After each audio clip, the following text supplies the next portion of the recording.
In the mid-1800s, the idea of connecting continents through a telegraph cable seemed almost impossible.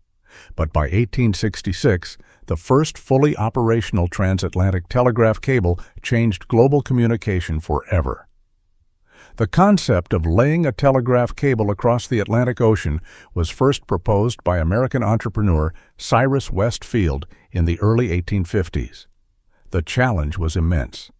The Atlantic Ocean's depth, averaging around 12,000 feet, meant that the cable needed to withstand extreme underwater pressure and be insulated to prevent signal loss. Early cables were made of a core of copper wires, which conducted the electrical signals coated in gutta percha, a natural latex material that provided insulation. Surrounding the core were layers of iron wires for durability. However, creating a cable strong enough to survive such a journey was only one part of the problem. In 1857, the first attempt to lay a transatlantic cable began under the leadership of Cyrus Westfield and the Atlantic Telegraph Company. Two ships, the USS Niagara and HMS Agamemnon, carried the cable. The plan was to meet in the middle of the Atlantic, connect the cable, and sail in opposite directions to lay it. Unfortunately, the operation faced challenges. Storms and mechanical failures caused the cable to snap multiple times. Despite these setbacks, persistence continued. In 1858, after several attempts, a cable was successfully laid.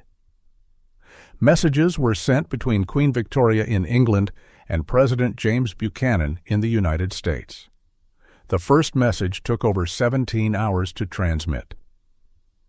However, the cable's insulation failed after just 3 weeks due to excessive voltage used to send messages.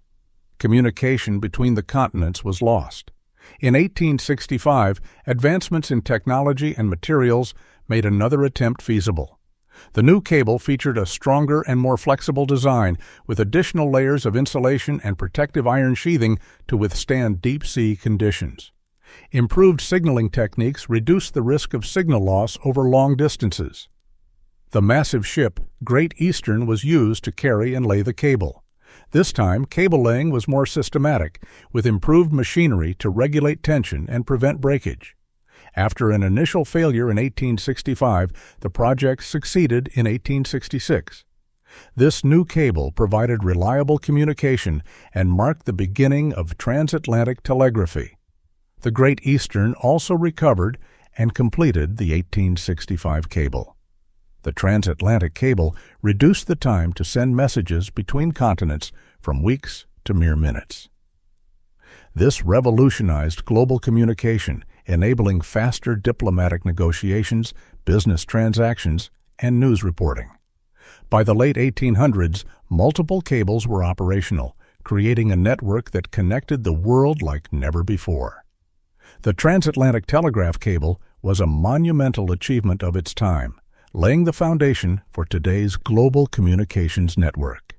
What seemed like an impossible dream in the 1850s became a reality through perseverance and innovation. Thanks for watching Learn Something New.